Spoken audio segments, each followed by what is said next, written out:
복을 주시기를 원하며 너를 지키시기를 원하시며 여호와는 그 얼굴을 너를 향하여 드사 은혜와 평강 주시길 원하노라.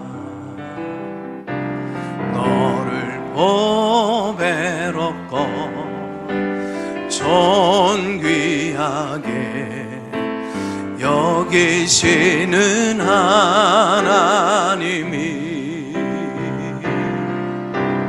내 삶 속에서 이 약속을 신실하게 예루살렘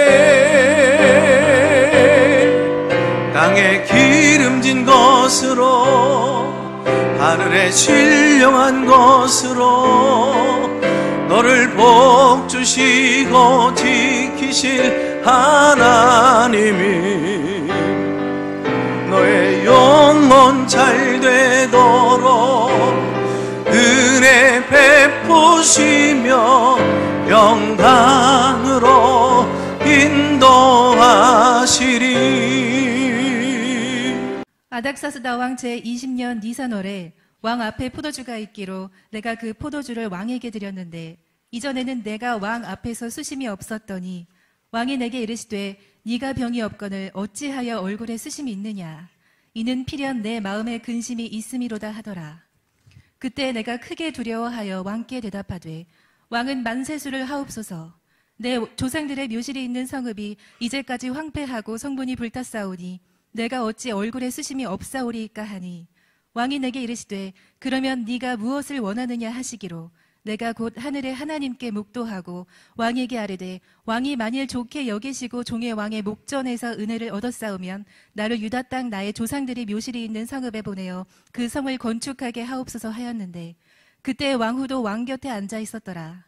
왕이 내게 이르시되 네가 몇 날에 다녀올 길이며 어느 때에 돌아오겠느냐 하고 왕이 나를 보내기를 좋게 여기시로 내가 기한을 정하고 내가 또 왕에게 아뢰되 왕이 만일 좋게 여기시거든 강서쪽 총독들에게 내리시는 조서를 내게 주사 그들이 나를 용납하여 유다에 들어가기까지 통과하게 하시고 또 왕의 삼림 감독 아삽에게 조서를 내리사 그가 성전에 속한 영문의 문과 성곽과 내가 들어갈 집을 위하여 들보로 쓸 제목을 내게 주게 하옵소서 하매 내 하나님의 선한 손이 나를 도우심으로 왕이 허락하고 군대 장관과 마병을 보내어 나와 함께 하게 하시기로 내가 강 서쪽에 있는 총독들에게 이르러 왕의 조서를 전하였더니 호론 사람 산발랏과 종이었던 암몬 사람도 도비아가 이스라엘 자손을 흥왕하게 하려는 사람이 왔다 함을 듣고 심히 근심하더라. 내가 예루살렘에 이르러 머무른 지 사흘 만에 내 하나님께서 예루살렘을 위해 무엇을 할 것인지 내 마음에 주신 것을 내가 아무에게도 말하지 아니하고 밤에 일어나 몇몇 사람과 함께 나갈새 내가 탄 짐승 외에는 다른 짐승이 없더라. 그 밤에 골짜기 문으로 나가서 용정으로 본문에 이르는 동안에 보니 예루살렘 성벽이 다 무너졌고 성문은 불탔더라. 앞으로 나아가 샘문과 왕의 못에 이르러서는 탄 짐승이 지나갈 곳이 없는지라. 그 밤에 시내를 따라 올라가서 성벽을 살펴본 후에 돌아서 골짜기 문으로 들어와 돌아왔으나 방백들은 내가 어디 갔었으며 무엇을 하였는지는 알지 못하였고 나도 그 일을 유다 사람들에게나 제사장들에게나 귀족들에게나 방백들에게나 그 외에 일하는 자들에게는 알리지 아니하다가 후에 그들에게 이르기를 우리가 당한 곤경은 너희도 보고 있는 바라. 예루살렘이 황폐하고 성문이 불탔으니 자 예루살렘 성을 건축하여 다시 수치를 당하지 말자 하고 또 그들에게 하나님의 선한 손이 나를 도우신 일과 왕이 내게 이른 말씀을 전하였더니 그들의 말이 일어나 건축하자 하고 모두 힘을 내어 이 선한 일을 하려 하매 호론 사람 산발랏과 종이었던 암몬 사람 도비야와 아라비아 사람 게셈이 이 말을 듣고 우리를 업신 여기고 우리를 비웃어 이르되 너희가 하는 일이 무엇이냐 너희가 왕을 배반하고자 하느냐 하기로 내가 그들에게 대답하여 이르되 하늘의 하나님이 우리를 형통하게 하시리니 그의 종들인 우리가 일어나 건축하려니와 오직 너희에게는 예루살렘에서 아무 기업도 없고 권리도 없고 기억되는 바도 없다 하였느니라. 아멘. 우리 앞뒤좌우 한 번 더 우리 고백하며 인사 나누겠습니다. 무너진 성벽을 재건하십시다. 오늘 우리 귓전에 무너지는 소리들이 얼마나 커다랗게 들려오는지 모릅니다. 믿음과 신뢰가 무너지는 불신의 소리들이 들려옵니다. 한국교회가 무너진다고 낙심과 절망의 소리들이 들려오고요. 정치가 무너지는 소리들이 있습니다. 경제와 기업이 무너지는 소리들, 또 가정이 깨지고 붕괴되어지는 안타까운 이런 마음 아픈 소리들이 얼마나 커다랗게 우리에게 들려오는지 모릅니다. 청소년들이 몰락하고 무너져가고 있대요. 선생님들은 학교 수업이 무너지고 교실이 무너지고 교육이 무너졌다고 한탄합니다. 우리 곁에 내 마음, 내 믿음을, 꿈을 무너뜨리고 예배와 기도 생활을 무너뜨리고 헌신과 충성이 무너져서 교회생활, 신앙생활, 행위나 초라하게 꾸려가고 있는 분은 없는지요? 이때 우리가 해야 될 일이 뭘까요? 가장 우선해야 될 시급할 일이 무엇일까요? 통곡하는 일입니다.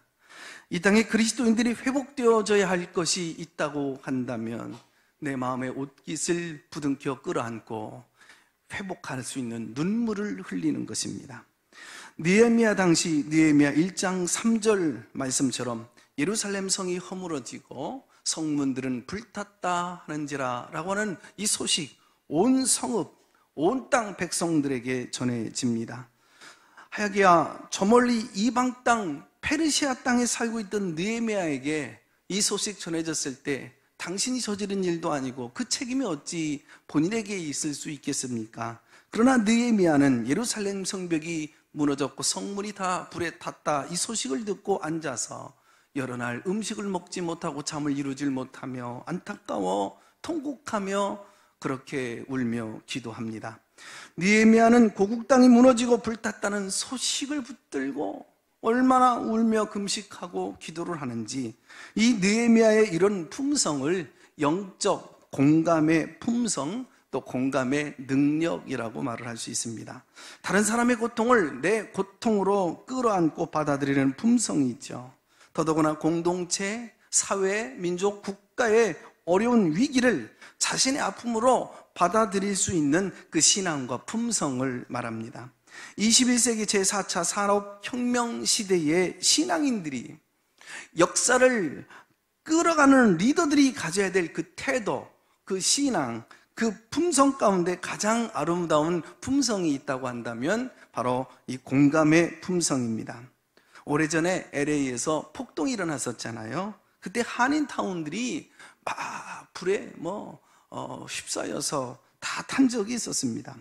그 무렵 어떤 목사님이 LA 어느 교회에 한인들을 대상으로 큰 부흥회를 인도하셨어요. 그때 부흥사가 모든 집회를 마치고 나오는데 어느 목사님이 그 자리를 뜨질 못하고 참 흐느껴 가면서 울며 자리를 일어나질 못하더래요. 그래서 물었답니다.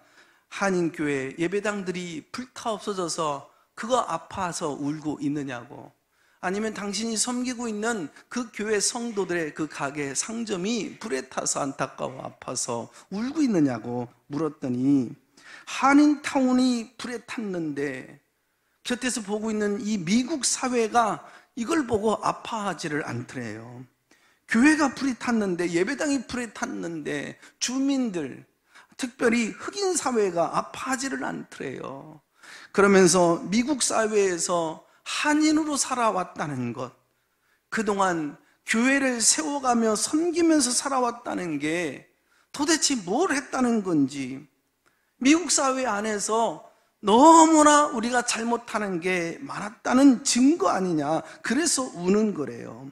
이 사건이 기폭제가 되어져서 그들을 대상으로 장사하면서 먹고 살아가는 이 한인들이 미국인들, 특별히 이제 유색인들과 소통하기 시작한 겁니다.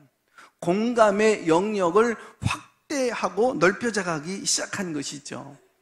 한인으로서의 정체성뿐만 아니라 미국 시민으로서의 정체성을 새롭게 하는 계기가 되었다라고 말을 합니다. 참 우리 민족은요, 아픔이 많은 민족이잖아요. 그 가운데 가장 큰 아픔 중 하나가 일제강점기, 우리 할머니들이 피지 못할 그 꽃다운 나이에 일본군 위안부 성노예가 되어져서 끌려갔던 그 사건일 겁니다. 취직하고 돈 벌 수 있다라고 하는 새빨간 그 거짓말에 속아 넘어가서 위안부가 된 겁니다. 이 치욕을 가슴에 담고도 남성 중심 유교 문화권에서 자라나신 우리 할머니들이 자식들 생각해 보니까, 그리고 이 사회적 따가운 눈총을 이길 자신감이 없어서 50년간 이걸 가슴에 담고 그리고 숨겨만 온 겁니다. 1991년 8월 김학순 할머니의 충격적 이런 어떤 증언으로 위안부 문제가 공론화 마당으로 나올 수 있었죠. 그러다가 2015년 12월 28일 한일 간의 위안부 문제가 이제 합의 소식이 전해지게 되어졌잖아요. 사실 국민적 동의가 있었던 거 아니고 우리 어르신 할머니들의 동의가 있었던 것들도 아닙니다. 진정어린 사과도 없이 배상금이 아니라 위로금 쪽으로 100억을 받기까지 했다는 거예요. 아니, 위로금 100억을 받기까지 우리 한국교회 지도자들은 뭐 했으며, 잘나고 똑똑하던 이 사회층의 지도자들은 뭐 했고, 젊은이들이나 시민들, 우리들은 도대체 무엇을 했는지, 평생 우리가 자책하고 사는 사건이 있다고 한다면 이 사건이 아닐까라고 하는 아쉬움이 있습니다. 언제나 신앙인들은 나라의 아픔을 나의 아픔으로, 이 민족이 저지른 그 죄를 내 죄로 알고 살았어요. 이것이 신앙이요, 애국이요, 신앙이 품고 또 가져야 될 품성일 겁니다. 느헤미야는 통곡했습니다. 금식 기도했습니다. 이런 소리를 듣고 가슴이 찢어지는 듯한 고통을 느낀 거죠. 그러나 문제를 접하고 바로 달려가지 아니합니다. 그리고 차분히 준비를 합니다. 기도를 하지 아니하고 일터로 달려가는 사람들이 있습니다. 실수할 수밖에 없지요. 무릎 꿇고 기도만 하고 아무런 계획도 없이 아무런 노력도 없이 일도 하지 아니하고 시도하지 아니하는 사람들도 있습니다. 그런 사람들을 통하여 하나님이 어떤 은혜와 축복을 내릴 수 있겠는지요. 느헤미야는 문제를 접하고 먼저 기도하고 그리고 일터로 달려갑니다. 오늘 본문 2장에 펼쳐지면 1절에 느헤미야가 그 나라의 왕을 찾아간 그 시기가 언제냐면 아닥삭스다 왕 제20년 니산월이라고 표기되어져 있습니다. 여기 대단히 중요한 의미가 몇 가지가 있어요. 먼저 아닥삭스다 왕 제20년은 BC 445년 예루살렘 성벽이 재건되어졌던 세계사에 기록되어져 있는 역사적인 해입니다. 일반 역사학자들이, 성서신학자들이 이 무렵 전후 연대를 계산할 때 항상 들먹이는 것이 뭐냐면 아닥삭스다 왕 제20년 BC 445년을 기준으로 설정해 놓고 항상 앞뒤를 계산해요. 그래서 오늘 본문은 굉장히 중요합니다. 그리고 여기 니산월 그랬는데 여기 니산월은 유대월, 달력으로는 정월을 얘기합니다. 그러면 니산월에 이런 일이 일어났다 했을 때 어떤 의미를 얘기하는 걸까요? 니산월과 함께 연결되어지는 어떤 날짜가 와야 돼요. 자, 굳이 성경을 찾아보면 느헤미야서가 시작되어지는 1장 1절에 지금 동생 하나니로부터 예루살렘 성벽이 무너졌다는 이 소식을 듣고 이 느헤미야가 펄썩 주저앉아 울기 시작할 때가 언제였느냐? 기슬르월이었습니다. 1장 1절 기슬르월은 가을을 얘기하는 거거든요. 그러니까 지난 가을이었습니다. 2장 1절로 넘어와서 니산월은 유대 원력으로 말하면 정월입니다. 그러니까 기슬르월과 이 니산월 사이에 지금 4개월이 지나간, 짧게로는 100일 정도의 시간이 지금 흘러왔다는 얘기예요. 2장 1절에 아닥삭스다 왕 제20년 니산월에, 이 말은 성벽이 무너졌다 이 소식을 접하고 그래서 기도하며 울부짖으며 눈물을 흘리며 기도한 지 100일 기도가 마쳐질 무렵 그런 뜻을 얘기하는 거예요. 느헤미야는 예루살렘 성벽이 무너졌다는 소식을 전해 듣고 가슴을 찢어가며 너무 아파 그 가슴을 부둥켜 안고 슬피 밥을 먹지 못하고 목 놓아 조국을 위해서, 그리고 예루살렘 성벽의 안타까운 상황을 놓고 기도합니다. 4절에 보면 내가 이 말을 듣고 앉아서 울고 수일 동안 슬퍼하며 하늘의 하나님 앞에 금식하며 기도했다. 100일간 그렇게 기도를 준비했단 얘기예요. 이 참담한 상황 속에서 느헤미야가 붙들고 매달리는 목 놓아 부르짖는 그 이름 하나가 있어요. 전능하신 우리 하나님의 이름이 수없이 많이 있지만서도 이 느헤미야는 어떤 하나님을 찾고 계시냐면 하늘의 하나님, 그 하나님을 부르짖고 찾고 있는 거예요. 1장 4절에 하늘의 하나님, 5절에 하늘의 하나님 여호와 크고 두려우신 하나님이요. 2장 4절 하늘의 하나님, 2장 20절 하늘의 하나님, 1장 11절 주여 구하오니 귀를 기울이소서, 기도를 들으소서. 여기 하늘의 하나님은 어떤 하나님일까요? 우리의 주인 되어주시는 하나님이라는 거예요. 여기 하늘의 하나님은 이스라엘의 하나님입니다. 예루살렘의 하나님이시지만 지금 이 온 세계를 다스리고 지배하고 있는 페르시아 하나님이라는 거예요. 나의 하나님이지만, 너와 나의 우리의 하나님이지만 내가 모시고 섬기는 아닥스다 왕의 하나님이라고 고백하고 있어요. 이 역사가 페르시아의 손에 있는 것처럼 보여지지만 아닥사스다 왕 안에서 손안위기에서 움직여져 가고 있는 것처럼 보여지지만 진정한 역사의 주인은 하늘의 하나님이시다. 그 하늘의 하나님을 얘기하고 있는 거예요. 이 문제가 보잘것없는 초라한 이스라엘 백성들만의 문제가 아니고 우리가 기도하면, 우리가 엎드리면, 우리가 간구하면 그 하늘의 하나님이 해결해 주신다.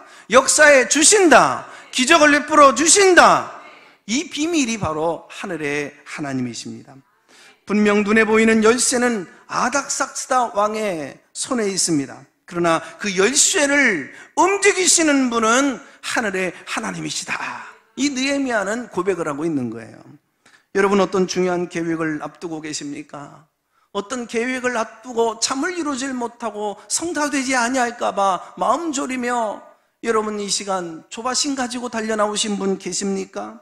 열쇠는 나와 상대하는 업자 혹은 그 사장의 손에 있겠지만 그러나 진정한 열쇠의 주인은 하나님이신 줄로 믿습니다. 억울한 재판을 받아야만 되시는 분 계십니까? 땅 그 재판장에 그 판사의 손에 이 봉이 들려있는지는 모르지만 이 봉의 진짜의 주인은 하늘의 하나님이신 줄로 믿습니다. 수술을 앞두고 못내 두려워 내 인생 여기서 끝나는 것 아닐까? 내 가족 중에 아파서 신음한 분이 있다면 우리가 밤잠을 이루질 못하고 염려하고 있겠지요. 그러나 수술 칼 의사의 손에 들려있는 것 같아도 수술을 하시는 분은, 그 생명을 주관하시는 분은 하나님이신 줄로 믿습니다. 여러분의 가정, 기업, 꿈, 그 신앙의 공동체가 한없이 무너지고 붕괴되어졌습니까? 이 모든 것들을 주관하시는 분은 하늘의 하나님이신 줄로 믿습니다. 내 자녀들이, 젊은이들이 지금 길바닥에 너부러져 여러분 넘어져 있습니다. 희망을 잃어버려가고 있어요. 내 자식의 길이 보이지 아니합니다. 그러나 내 아이의 진정한 주인은, 내 자녀들의 앞날을 열어가실 분은, 그 아이와 동행하여 주실 분은 하나님이신 줄로 믿습니다. 내가 내 자녀 책임질 수 없을진 몰라도 하나님께 내 아이를 맡기면 하나님이 역사해 주실 줄로 믿습니다. 내 아이의 희망의 빛을 하나님이 만들어가 주실 줄로 믿습니다. 하늘의 하나님이신 줄로 믿습니다. 느헤미야는 100일 동안을 기도했습니다. 왜 100일 기도가 필요했을까요? 여러분, 내가 기도할 때 내 기도는 점점점 커져가는 시간이에요.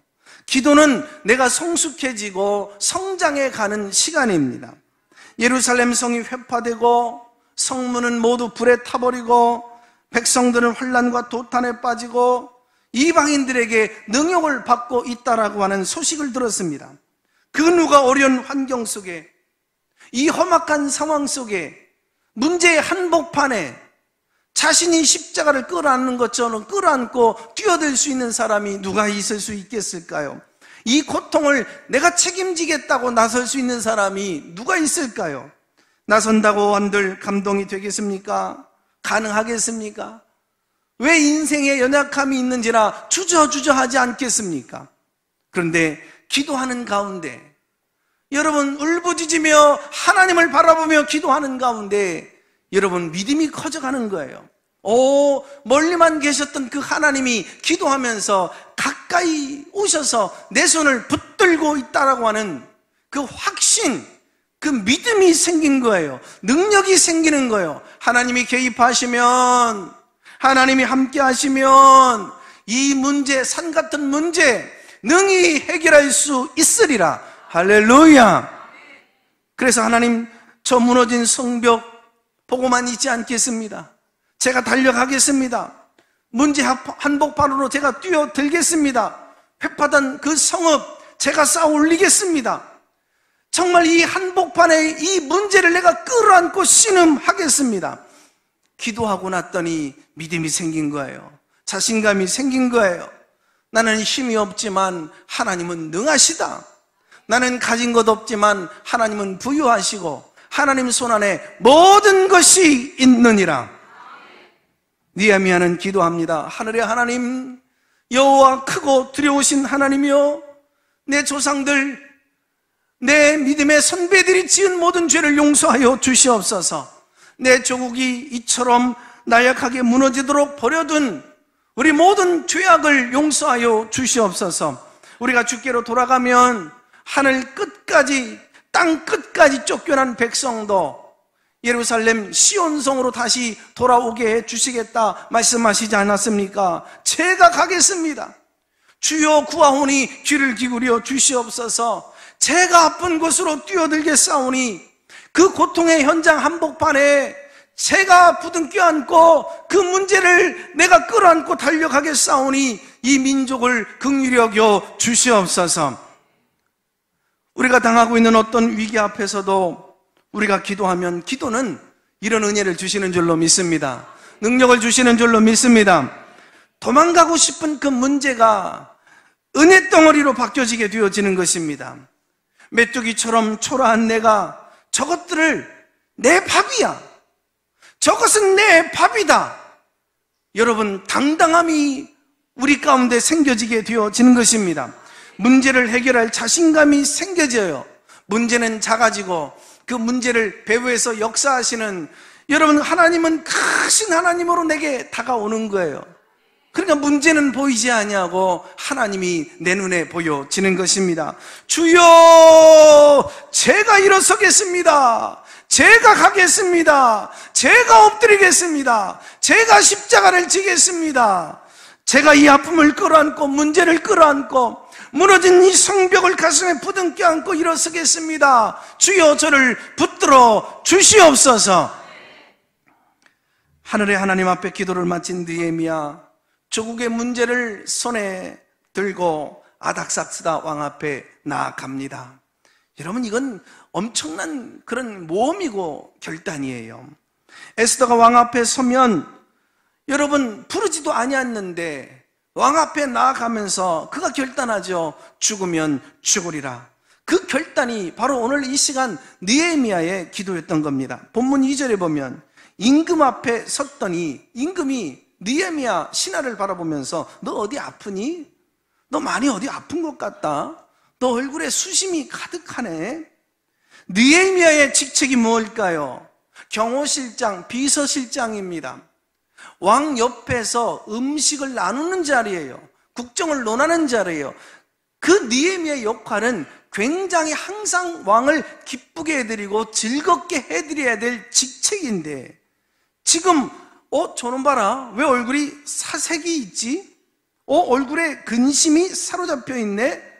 굉장히 뭔가 그 못마땅한, 아니면 지금 두려운 이런 슬픔의 안타까운 얼굴을 가지고 지금 임금 앞에 나타났단 말이에요. 이런 상황에서 임금이 자신이 가지고 있는 호를 내밀지 아니하면 여러분 그냥 그 자리에서 그 목이 달아나는 거예요. 오람 봐라, 어디서 내 앞에 지금 근심의 얼굴로 요놈이 혹시 나를 죽이려고 저러는 것이 아닌 이런 속셈이 아닌가? 그래서 그 자리에서 일개 신하를 목을 내려칠 수 있는 상황이에요. 그가 비록 왕비라고 할지라도 이 호를 내밀질 아니하면 결코 왕 앞에 설 수 없는 것이 당시의 상황입니다. 너 얼굴 왜 그 모양이야? 느헤미야가 이 말 한마디 얼마나 당황했을까요? 오금이 저리고 심장이 떨리고 이빨이 떨리는 그 두려움에 인간적인 연약한 모습이 왜 드러나지 않았을까요? 그런데 임금은 호를 내밀면서 그를 영접합니다. 네가 무엇을 원하느냐? 이어지는 말씀 4절에 느헤미야가 하늘의 하나님께 묵도하고 그랬습니다. 이 얘기 무슨 의미일까요? 지금 안도의 한숨을 내뱉은 것입니다. 그리고 하나님께 잠시 눈을 뜨고 묵도의 감사의 기도를 드리는 거죠. 이 말이 어떤 의미가 있었을까요? 하나님은 살아계시는군요. 나를 저버리시지 아니하시는군요. 하나님 나와 함께 하시는군요. 내 백성 버리시지 아니하시는군요. 하나님이 시작하시겠다는 거군요. 하나님 역사하시겠다는 거군요. 하나님 기적을 베풀어 주시겠다는 것이군요. 하나님 우리의 하나님이시군요. 하나님 고맙습니다. 하나님 감사합니다. 이 하나님께 묵도하고인 것입니다. 하나님이 역사하고 있는 것을, 하나님이 일을 진행하고 있다는 것을, 하나님이 일을 기뻐하시고 계시다라고 하는 것을 보기 시작했더라. 할렐루야. 그리고 보고합니다. 폐하, 종의 그 조국의 고향 땅이 지금 그 성벽이 무너지고 붕괴되어지고 말았습니다. 상징적인 땅입니다. 거룩한 땅입니다. 하나님의 임재의 장소입니다. 이 성을 중건하도록 도와주십시오. 임금이 말합니다. 그 일이 끝나는데 시일이 얼마나 걸릴 것이며 너희는 그 일을 다 하고 언제 돌아올 수 있느냐? 비자 발급을 요청합니다. 필요한 물품들을 조목조목 아랩니다. 그리고 도움이 필요한 사람들을 열거해 나가기 시작합니다. 드디어 여차저차 왕의 특별한 배려로 하나님이 역사하셔서 예루살렘 고향 땅에 도착합니다. 그리고 이 느헤미야는 백성들과 함께 현장을 답사하게 되어지는데, 여러분, 처참하게 무너진 예루살렘 성벽을 보며 조상들이 그 하나님이 거하시는 그 성전을 지으면서 얼마나 피와 눈물을 흘렸는지, 그 성전에 늘 하나님이 함께 하시겠다, 하나님의 임재를 경험하는 그 장소가 여러분 산산조각 나듯이 다 무너져 길바닥에 나부러져 가고 있는 상황을 보며 가슴이 찢어지는 듯한, 여러분이 어디 잠시 나갔다 집에 들어왔는데 내 집이 태풍을 맞았던, 아니면 여러분 어떤 이유로 인해서 산산조각 다 허물어져 있는 상황을 보게 된다 할 때 여러분 그 자리에서 무너지는 마음 느끼지 아니하시겠습니까? 화가 치밀어 오릅니다. 불에 탄 성문을 바라보며 눈물이 솟구쳐 오릅니다. 절망과 좌절이 엄습할 수 있는 이 상황, 처절하게 망가진 상황. 그러나 느헤미야는 깨달은 것이 있었습니다. 무너진 성벽보다 더 심각한 것이 있구나. 예루살렘 도민, 이스라엘 백성들의 그 믿음, 그 마음의 자세가 무너졌구나. 망가진 것은 저들의 마음이구나, 영성이구나, 예배구나, 기도구나, 충성이구나. 다 무너진 상황 속에서 무엇보다도 이 백성들의 마음을 고치고 치료해야 되겠구나. 그리고 백성들의 손을 붙들고 희망을 선포합니다. 이제 더 이상 선민으로서 이 수치를 당하지 마십시다. 오늘의 수치는 여기서 끝을 내십시다. 힘을 내십시다. 하나님이 함께합니다. 우리 성을 건설하십시다. 하나님이 건설하실 것입니다. 하나님이 도와주실 것이며 20절 하나님이 형통케 하실 것입니다. 여기 형통은 영어로 여러분 good success입니다. 좋은 성공이라는 얘기죠. 자, 그러면 좋은 성공이 있고 나쁜 성공이 있다는 얘기입니까? 그렇습니다. 예루살렘 성벽을 권세를 가지고 억지로 수축했어요. 그런데 이스라엘 공동체가 무너졌다면 이건 나쁜 성공입니다. 성문을 세웠습니다. 그런데 국론이 분열되어졌습니다. 나쁜 성공이에요. 예배를 무너뜨려가면서 먹고 사는 것이 중요해요. 내 자식들이 여러분 입에 풀칠이라도 하기 위하여 동문서주하며 이른 아침 일어나 여러분 밤 늦은 시간 정말 고생 피땀 흘리면서 땀을 흘리면서 돈을 벌어서 이제 통장에 잔고가 채워지고, 여러분 이제 출세를 했습니다. 성공을 했습니다. 이름을 가졌습니다. 높은 신분의 상승이 변화로 올라갔습니다. 여러분 많은 재물을 얻었습니다. 그런데 믿음을 잃어버렸어요. 예배가 무너졌어요. 여러분 기도가 무너졌어요. 이것은 나쁜 성공인 것입니다. 건강을 잃어버렸다면, 가정이 깨져버렸다면, 자식이 무너졌다면, 세워야 될 소중한 사람과의 관계가 깨졌다면 나쁜 성공입니다. 샤르댕은 세상은 희망을 선포하는 사람들의 것이다 라고 외쳤습니다.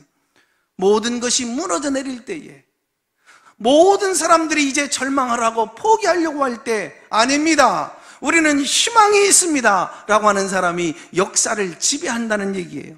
모든 것이 캄캄한 절벽 앞에 아무것도 한 발짝도 내디딜 수 없는 짙은 어둠 속에 앞을 보이지 아니할 때, 하나님은 길이십니다, 하나님은 빛이십니다 말씀하고 달려가는 사람이 역사의 주인공이고 이 역사를 정복한다는 거예요. 우리에게는 희망이 있습니다. 어떤 희망도 없고 가망도 없고 길도 없습니다. 그때 누군가, 주님이 길이시잖아요. 하나님이 도와주시면, 하나님이 이 자리에서 함께 하시고 해결하시면 길은 만들어집니다. 역사는 일어납니다. 기적은 일어납니다. 선포하는 사람이 이 시대와 이 역사에 여러분 리더가 되어지게 될 줄로 믿습니다.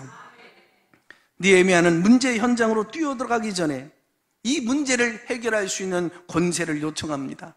본문 2장 7절에 조서라는 말입니다. 이 조서는 페르시아가 다스리는 127도를 마음대로 오고 갈 수 있는 여권, 시민권입니다. 여기 조서를 가진 사람을 그 어떤 사람도 해치거나 감금하거나 그리고 재판할 수가 없어요. 이 사람이 어딜 가든지 이 조서를 가지면 신변을 보호해 줘야 돼요. 지켜줘야 돼요. 이 사람을 해치잖아요. 여러분, 세계를 지배하고 있는 아닥스다 왕을 해치는 격이 되어집니다. 더군다나 예루살렘에서는 페르시아가 파송한 총독의 위치, 역할을 가지고, 사명을 가지고 대사처럼 보냄을 받은 사람이에요. 이 조서는 회파된 예루살렘 성벽 건축과 불에 탄 성문을 건축하는 건축 허가증이었어요. 세상에 많고 많은 위기에 빠질 때마다 우리는 하나님 앞에 나가서 기도로 이 조서를 받아야 될 줄로 믿습니다. 하나님 자녀된 권세를 받아야 됩니다. 능력을 받아야 됩니다. 말씀으로 권세를 받아야 됩니다. 성령의 권능을 받아야 됩니다. 조서, 예루살렘의 문제를 푸는 만능 열쇠를 의미해요. 이 조서는 단순한 어떤 서류 한 장, 그리고 문서 한 장이 아닙니다. 여기에 임금의 얼굴이 있고, 임금의 날인이 있고, 그리고 임금의 도장이 있는 것이에요. 저와 여러분 안에는 하나님의 형상이 있는 줄로 믿습니다. 말씀의 권세가 있는 줄로 믿습니다. 영접하는 자, 곧 그 이름을 믿는 자들에게는 하나님의 자녀가 되는 그 권세가 저와 여러분 안에 주어져 있는 줄로 믿습니다. 하늘의 하나님, 그 모든 것을 가지신 하나님이 우리가 기도할 때, 여러분 그 기도의 그 결과의 응답물들을 우리들의 손에 들려주게 해주실 줄로 믿습니다. 우리가 당한 문제가 클수록, 이 사회의 문제가 꼬이고 꼬여 있을수록, 내가 가진 힘과 능력이 부족할수록 실망하지 말고 우리가 기도하고 여러분 이 조서를 받아야 됩니다. 세상 어디에서도 하나님 자녀된 신분 보장받을 수 있는 권세증이 있어야 됩니다. 문제의 현장 어디 끌려간다 할지라도 거기 기도하고 문제를 해결할 수 있는 여건을 받아야 됩니다. 무너진 곳 그 무엇이든 건축하고 세울 수 있는 건축 허가증, 권세 말입니다. 우리에게는 이런 하나님의 자녀된 권세의 조서가 있는 줄로 믿습니다. God is the key. 하나님이 역사의 열쇠를 쥐고 계시다. Jesus is the key. 우리가 아무리 아파도 치유하는 그 능력이 예수 그리스도 보혈의 능력 그 안에 있다. Holy Spirit is the key. 모든 능력의 열쇠는 성령님의 손 안에 있는 줄로 믿습니다. 무너진 것이 문제가 아니죠. 없는 것이 문제가 아닙니다. 조서, 권세를 잃어버린 것이 진정한 문제입니다. 느헤미야가 예루살렘 성을 돌아보았더니 여러분 성벽이 다 무너졌어요. 성문이 다 불에 타버렸어요. 그 어마어마한 그 엄청난 그 돌들이 다 굴러떨어져서 길바닥 가로막고 있는 거예요. 짐승을 타고 가는데 여러분 길 골목골목마다 그 성벽, 그 내려온 그 돌로 길바닥을 다 막아버려서 짐승이 지나갈 수가 없어요. 그러면 당장 길부터 닦아야 되는 것 아닙니까? 백성들이 마실 물이 없었습니다. 샘부터 개발하자. 먹고 살아야 되니 샘문을 수축하고 싶었을 것입니다. 여러분, 온 성이요, 그 예루살렘 성 주변이 온통 다 쓰레기 더미로 덮여 있었던 것입니다. 그지없죠. 더러워서 온 도시가 분뇨로 가득 차 있습니다. 쉽게 말하면 똥문이 고장난 거예요. 북문을 고장이 나버린 것입니다.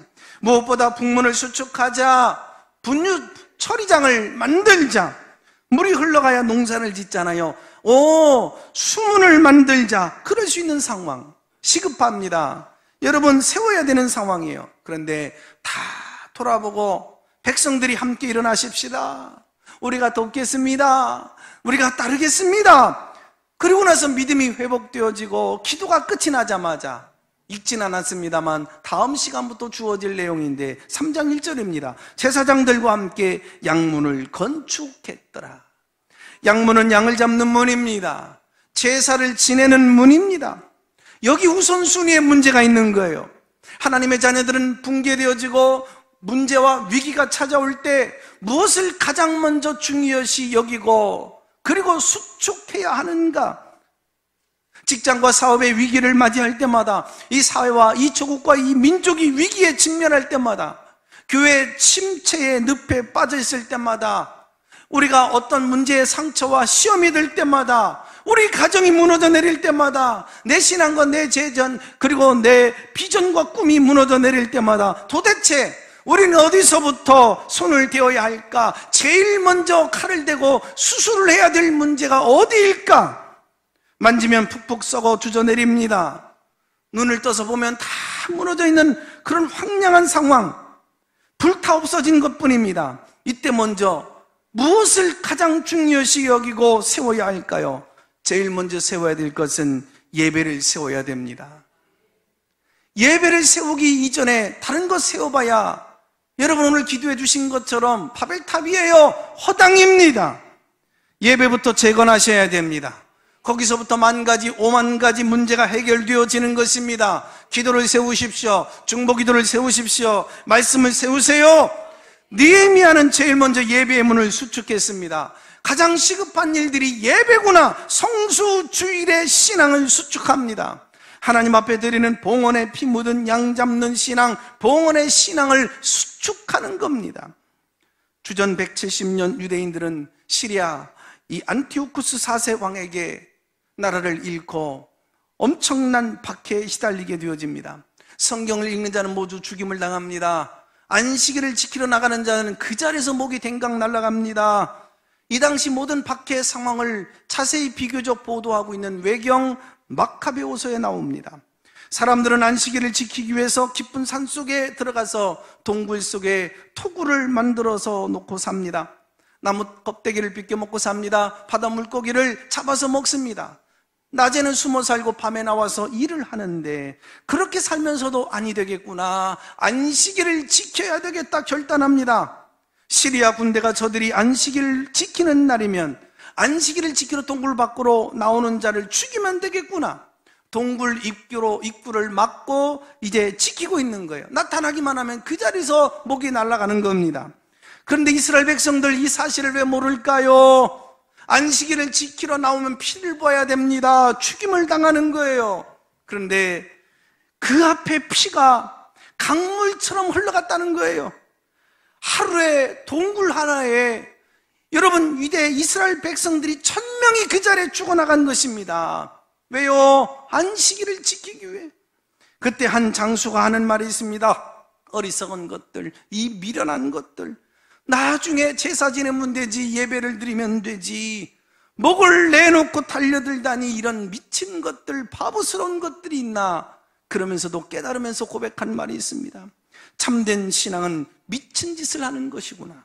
살아있는 종교는 미친 짓을 하는 것이구나.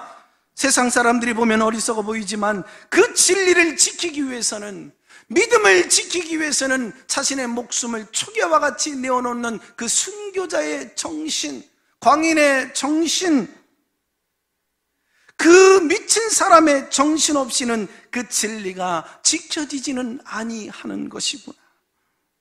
오늘 처음 신앙생활 하시는 성도님들은 평생 이 성수주일 신앙을 지켜나간다는 게 얼마나 어렵습니까? 어려운 위기 상황 속에서 오늘 살아가는 현대 문명 사회 속에서 매일 주일 52주 평생 이 시간을 기억하며 예배드리러 나온다는 게 얼마나 쉽지 않다는 것을 제가 왜 모릅니까? 모든 것 무너져 내리는 것뿐인데 11조 봉헌을 지켜낸다는 게 쉬운 일 아닙니다. 그러나 이걸 지키는 데서 믿음이 시작되어지고 성장은 시작되어지고 산하 바다야 어떤 시련아 어떤 시험이야 어떤 상처야 다가와도 우리는 이것을 유혹해서 뿌리칠 수 있고, 여러분 믿음이 성장되어지고, 그리고 여러분 축복과 은혜는 그때서부터 비로소 시작되어지는 것입니다. 메인플라워를 타고 아메리카 대륙을 찾아 나선 청교도들은 양식이 떨어졌어요. 이제 먹을 수 있는 것이라고 하는 것은 종자 씨앗 하나. 아이들이 배가 고프다고 울부짖습니다. 노인들이 먹을 게 없어 기운 없어 푹푹 쓰러집니다. 그래도 종자는 건드릴 수 없었습니다. 아메리카 대륙에 도착했을 때 씨를 뿌려서 자손 대대가 이 양식 먹고 살아야 하기에 날고기를 잡아서 10토막 20토막 그 쫓겨난 거 먹어도 여러분 그거 특별하게 의미도 크게 내 몸에 살이 될지도 못하는 것 여러분 나눠 먹을지라도 종자는 먹지를 않았습니다. 우리가 하나님 앞에 이 신앙 지키겠습니다. 내 생명 앗아가고 초기화와 같이 버려진다 할지라도 성수주의 신앙 타협하지 않냐고 지키겠습니다. 봉헌의 신앙, 양을 잡는 피 흘리는 희생의 제물을 가지고 주님을 섬기겠습니다. 하나님 나라의 축복의 씨앗을 먹지 않고 살겠습니다. 결단을 한 것입니다. 2달 전에 파주, 운정, 일산 퀸텍스를 지나서 서울 도심 한복판, 그리고 이제 성남 용인을 지나서 화성 동탄에 이르기까지 지하 40m 터널로 달리는 GTX A노선 시공식이 있었습니다. 평균 시속이 100km, 빠르면 200km로 달리는데 서울 도심 한복판 지하 40m를 뚫어서 여러분 시속 200m까지, 그래서 동탄, 화성까지 이게 1시간 만에 달리는 거예요. KTX는 300km로 달린다고 그러죠. 처음 기차가 발명되어졌을 때는 이게 아주 얼마나 느릿느릿한지 이게 조랑말보다도 느리고 그리고 마차보다도 느렸어요. 이거 미친 짓 아니냐, 뭐로 저런 기차가 다 있느냐 비웃음을 겪었어요. 그러나 사람들의 비웃음을 이겨내고 우리나라에서만도 서울도심 그 지하 40m를 파고 그 시속 200km로 혹은 300km KTX를 만들어서 달려나가고 있잖아요. 신앙생활 처음에는 서툴기 짝이 없습니다. 유혹을 겪지요. 쓰러지고 넘어지는 걸 반복할 수 있습니다. 그러나 언제까지 이럴 수 있겠습니까? 여러분의 신앙의 믿음이 반드시 200km, 300km로 멋지게 시원하게 달려가는 그날이 오게 될 줄로 믿습니다. 독수리 날개쳐 오르듯이 저 푸른 창공 주님 곁을 허이허이 비상하며 날아오는 날이 오게 되어질 줄로 믿습니다. 여러분의 신앙이 주님과 함께 손잡고 달려가는 그 장부의 신앙으로 세워질 뿐만 아니라 무너진 성벽 보고만 있고 그리고 여러분 비웃고 여러분 삿대질만 하는 것이 아니라 내가 잘못이로소이다, 이 민족과 조국의 아픔을 내가 끌어안고 그리고 형제와 여러 가지 어려운 상황을 맞이한 분, 그래서 인생이 무너지고 무너진 분들 함께 세우고 달려가는 멋지고 근사한 믿음의 용사들이 되어지게 될 줄로 믿습니다. 하나님 아버지 고맙고 감사합니다. 가정도 나라도 기업도 정치도 경제도 이 나라 모든 것이 흔들리고 무너져 가는 것 같은데 오늘 우리는 무엇보다 시급한 것은 하나님 앞에 예배를 회복하는 일이요 기도를 회복하는 일인 줄로 믿습니다. 오늘부터 하나님과 나와의 무너진 관계를 회복시키게 하여 주시옵소서. 넘어진 자리에서 무너진 예배의 성문을 재건하게 하시고 세상 일에 분주하게 시달리다가 기도를 잃어버리신 분들 기도의 성문, 중보 기도의 성문을 재건하게 하여 주시옵소서. 꿈의 성문과 성벽을 잃어버리고 무너뜨리고 사시는 분들 꿈의 성벽을 재건케 하여 주옵소서. 사람 보면 넘어지지만 우리 주님 손잡고 일어서면 무너진 성벽 세워지게 되어질 줄로 믿습니다. 달려가는 비상하는 믿음의 용사 모두 되게 하여 주시옵소서. 예수님의 이름으로 기도합니다. 아멘.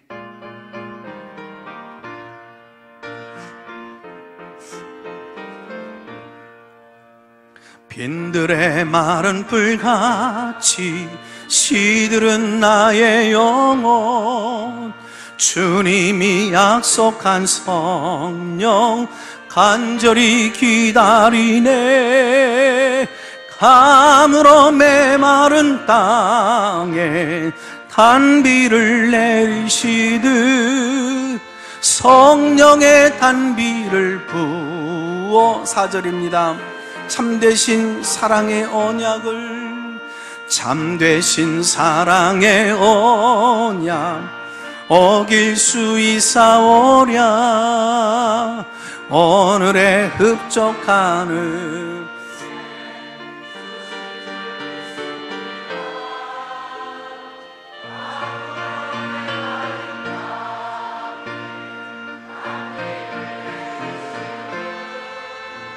성령의 단비를 부어 새 생명 주옵소서.